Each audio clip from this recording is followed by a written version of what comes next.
السلام عليكم، ازيكم؟ عاملين ايه؟ يا رب تكونوا بخير. النهارده ان شاء الله هنعمل مع بعض بقى وصفه حكايه.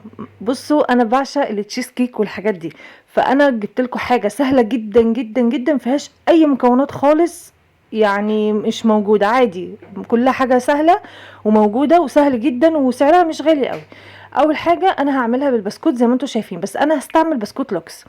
انا بحبه جدا على فكره، انا جربت اولكر وجربت ميري وجربت كذا حاجه، بس ده احلى حاجه في الطعم بتاعه بصراحه، بيبقى حلو قوي قوي قوي في التشيز كيك. تمام كده، هضربه زي ما انتوا شفتوا كده، هي العلبه كلها. تمام، بالشكل اللي انتوا شايفينه. هبتدي ان انا انزل عليه بشويه من اللبن، معلقه واحده كده من السمنه، الزبده زي ما انت حابه كده، بحيث ان انا مش عايزه ان انا احط سمنه كتير، هو اصلا بيبقى دسم شويه، فمش عايزه يبقى الموضوع كتير. يعني انا حطيت معلقه سمنه وحطيت شويه لبن زي ما انتوا شايفين كده، لحد لما بقى يمسك معايا، لو تمسكيه بايدك كده يمسك معاكي ويقفش في بعض، يعني تمام، بيبقى عامل زي الرمل المبلول كده. كلنا عارفين الخطوه دي. بالشكل اللي انتوا شايفينه ده اهو، بالمنظر ده. بس التشيز كيك بتاعتنا النهارده هتدخل الفرن. تمام كده، عشان مقاديرها سهله جدا، ما فيهاش اي حاجه خالص. هنا بوريكم اهو، اول ما تلاقيه ان انت تمسكيه كده وتتك عليه بايدك يمسك معاكي، اعرفي كده ان هو تمام خالص وجاهز على انك انت تحطيه في الصينيه بتاعتك. وزي ما قلت لكم بقى، اي صينيه برضو بايركس، صينيه بتتفتح، صينيه عاديه، زي ما انتوا حابين. كده كده انا بس بعملها في حاجه بتتفتح، عشان طبعا بصور وبقدمها وكده، فببقى عايزه الحاجه تظهر بشكل احسن. تمام، انتوا بقى عادي في البيت كده ممكن عادي جدا صينيه بايركس هتشتغل معاكي، صينيه عاديه المونيا، تمام اللي انتوا حابينه. تمام كده.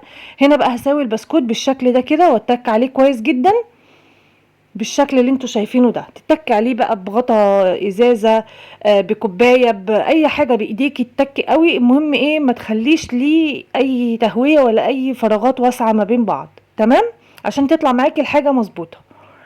جبت كوبايه كده، وبالكوبايه وهبتدي ان انا ايه اتك عليها قوي بالشكل ده. يلا بقى، لو انت لسه جديده عندي على القناه اشتركي وفعلي الجرس علشان يوصلك مني كل جديد. وطبعا تنوريني طبعا وتشرفيني لو حطيتيلي طبعا اللايك بتاعك، ان في ناس كتيره بتخش تشوفني من غير لايك، مش عارفه اللايك بيعمل لكم ايه. ما علينا. نيجي بقى لايه، لتاني خطوه. معايا هنا 3 كوبايات من الزبادي اللي هو الكبار. هو اساسها ان انت تحطي كوبايتين اتنين بس انا ايه، كان في واحده كمان قلت خلاص مش مشكله، ايه نعملها بتبقى طبقه عاليه شويه. تمام. معايا هنا 3 كوبايات من الزبادي اللي هي الكبيره، ومعايا كوبايه من اللبن الرايب زي ما انتوا شايفين اهي على جنب. لبن رايب ايه، سوري معلش، لبن بودر. تمام، يبقى 3 كوبايات زبادي وكوبايه من اللبن البودر بالشكل ده. تمام كده. ومعايا السكر بتاعي، هحط كوبايه بالشكل ده، كوبايه سكر حبيبات عادي خالص، مش بودر ولا اي حاجه. تمام، اهو سهله جدا، مفيش اي حاجه غريبه. هنا حطيت رشه فانيليا بس كده معايا، اللي هي البودر دي اللي هي السائله دي. تمام، بس كده خلاص، وهضرب بالشكل ده، مش هضيف اي حاجه تاني. انا بقول لكم سهله جدا، ما فيهاش اي حاجه، هو الزبادي ومعايا السكر عادي خالص موجود في البيت، واللبن البودر عادي لو جبتي ربع كيلو هيكفيكي وزياده كمان. بس هننزل على البسكوت بتاعنا بالشكل ده، ونعمل ايه، ندخلها الفرن في الرف الوسطاني كده. تمام، مش تحت خالص، الرف الوسطاني كده، تاخد لها بس ايه، تطلع بالمنظر ده، تاخد لها شويه كده 10 دقايق ولا حاجه على ما الزبادي يمسك معايا. ونفتح الشوايه كده، مش عايزه لون، يعني انا مش عايزاها تاخد لون من فوق، بس تمسك. تمام. معايا بقى فراوله قطعتها نصين بالشكل ده، نصين اتنين كده بالمنظر اللي انتوا شايفينه ده اهو. مش حابه الفراوله ممكن تقطعي كيوي عادي جدا، اي حاجه انتوا عايزينها من فوق قطعوها، بس هي الفراوله لذيذه قوي قوي فيها بصراحه، هي فيها مزازه. يعني التشيز كيك دي اللي بيحب المزازه الخفيفه كده فيها، دي فيها مزازه كده جميله جدا. الزبادي مع الفراوله مع الطبقه الاخيره اللي هنحطها، مديه مزازه كده فظيعه. جربوها تعجبكم جدا بجد يعني. وما بتاخدش وقت في الفرن، هي بس مسافه ما بتمسك كده خلاص، وبعد كده كده احنا بنحطها في التلاجة فبتمسك بقى اكتر وبتبقى جميله جدا. طيب كده تمام، بس كده هنركنها على جنب. نعمل الطبقه الاخيره اللي هي مكونه من ايه، من الجيلي. بس كده جبت العلبة اللي هي 3 اكياس وهفضيهم بالشكل ده. انا طبعا يعني المفروض ان احنا ايه بنقرا اللي على العلبه وبنعمل زيها كميه الاكياس على قد كميه الميه والكلام ده. انا عايزاها تبقى اتقل شويه لان انا بحب الجيلي المزازه اللي فيه قوي، فبحب ان انا اقلل الميه شويه عشان احس بطعم المزازه اللي في الجيلي. فانت حابه ان انت تكتري الميه بتاعته وتعملي ميه زي ما هي مكتوب اعملي، عايزه تعملي زي ما انا ما بعمل كده براحتك. انا حطيت هنا كوبايه من الميه المغليه كده عشان بس ادوبه، لاني طبعا مش هنزله على الخليط بتاعي وهو سخن، لازم يكون هادي خالص، ما يكونش فيه اي سخونه خالص. تمام. هبتدي ان انا انزل هنا كوبايه كمان عليها بالشكل ده كده، وهقلب بالمنظر اللي انتوا شايفينه ده. وادي كده كوبايتين كده، انا حطيت كوبايتين ونص. تمام، مش نص يعني قولوا 3 كوبايات الا ربع كده. تمام كده، بس مش هزود تاني، هسيبه بقى يهدى خالص. وبعد كده هجيب الصينيه بتاعتي وهبتدي ان انا بعد ما هدي خالص، ما تحطيهوش وهو فيه اي دخان ولا اي نسبه حراره خالص، هحط بس المعلقه كده وابتدي ان انا اوزع واحده واحده كده بالشكل ده، علشان طبعا ما بوظش الايه الطبقه اللي احنا حاطينها اللي تحت، لان لو نزل عليها سخن هيطلع الطبقه اللي تحت ويطلعها مفتفته كده على الوش. فخلي بالكم من الخطوه دي، الجيلي يكون سخن يكون دافي، يعني ما فيهوش اي سخونه، لا دافي ولا سخن ولا اي حاجه، يكون هادي خالص. وايدك تقلبي فيه طبعا عشان ما يمسكش لان الجو ساقعه، فممكن يمسك معاكي على طول. ايدك شغاله فيه لحد لما يهدى خالص من السخونه، ونبتدي ان احنا ننزله على الخليط بتاعنا كده. تمام. بس هسيبه بقى يهدى كده خالص. بصوا بقى الصينيه بتاعتي عايزه اجيب واحده تانية لان ابتدت ان هي بصوا توسع من تحت، وابتدت ان هي تنزل الجيلي زي ما انتوا شايفين كده. عايزه انزل، بس المشكله انا مش عارفه انزل عشان احنا في وقت امتحانات، فمش عارفه انزل خالص.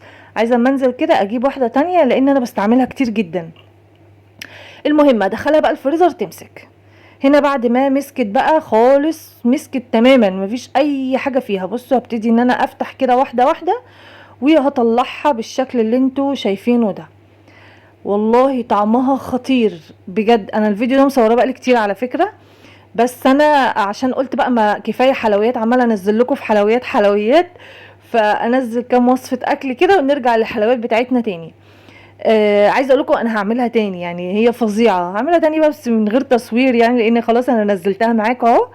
طعمها تحفه، تحفه جدا، ما فيهاش اي تكلفه، مش مكلفه خالص. بسكوت عادي خالص، زبادي موجود. مش عايزه تجيب العلب الكبيره ديت، ممكن طبعا نجيب الصغير بس عادي، هي يعني. فتحطي علبتين، تحطي 3 على حسب ما انتي عايزه، بس هي ما ينفعش علبه واحده، يعني هي علبتين او 3. تمام كده اهو بالشكل ده. عايزه اقول لكم فظيعه. نبتدي بقى ان احنا نقطع مع بعض حته كده ونشوفها عامله ازاي. وطبعا ابني بقى راح داخل في اللحظه دي لان كان مستني ان انا اقطعها، دخل معايا في اللحظه دي وهتشوفوه دلوقتي وهو بيدوق وبيقول رايه. بس انا كتمت الصوت لانه قاعد يقول كلام غريب قاعد يقول كلام غريب، بس انا هقول لكم يعني هو عايز يوصل لكم ايه يعني. تمام، هتشوفوه معايا برضو. هنا نطلع كده بقى القطعه بتاعتنا الجميله دي اهي. بصوا المنظر، فظيعه فظيعه فظيعه بجد، تحفه. البسكوت اللوكس بجد يعني جربوه في اي تشيز كيك.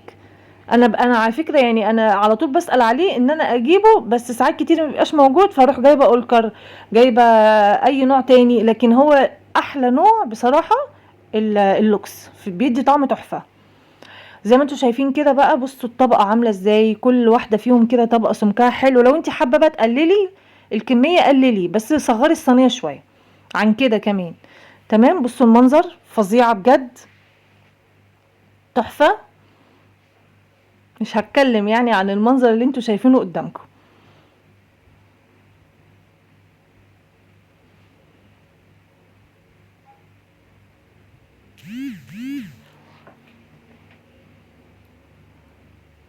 انا اول مره اعمل تشيز كيك تدخل الفرن. انا دايما اعملها عادي خالص، اللي بتقعد في التلاجة تمسك وبعد كده نطلعها، بس اللي بتدخل الفرن بتبقى مكوناتها قليله شويه. فانا قلت اعملها بحيث ان اللي عايز يجرب التشيز كيك وما تكونش مكلفه عليه يجرب الوصفه دي. هنا بقى كان هو جه، يعني هو واقف جنبي اصلا خلاص اهو، لابس احمر ده عايز يجرب وعايز يدوقها. ان هم عندي بيعشقوا الفراولة بصراحة والجيلي. او بصوا ايديه عمال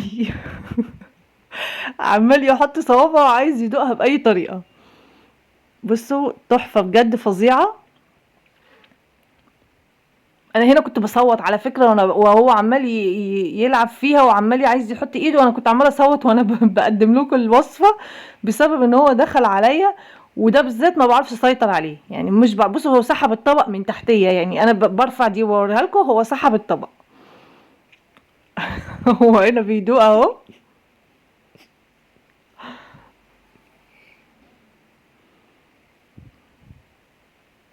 اهو بص. هو بيقول لي انا هدوق وهقول لهم رأيي. تمام، انا هنا بقطع له اهي حتة اهو. هنا هيقول لكم رأيه بقى، بيقول لكم هنا تحفة. بيقول لكم ان هو اللي عملها، وماما هي اللي كانت تعبانة ونايمة في السرير وهو اللي عملها. قعد يقول كلام غريب، فعشان كده ما رضيتش ان انا طبعا اطلع لكم هو بيقول ايه، لان قعد يقول حاجات غريبة. هي اللي تعبانة ونايمة في السرير، وقالت لي قوم يا احمد اعملها انت، فانا قمت انا وعملتها. وقعد يشرح كده قصة. واخواته كانوا واقفين كلهم ميتين على روحهم من الضحك، فما كانش هينفع ان انا اطلع كل ده كده. تمام. يا رب تكون بقى هي الوصفة عجبتكم، وما تنسوش بقى تحطوا لي اللايك وتشجعوني بكومنت حلو.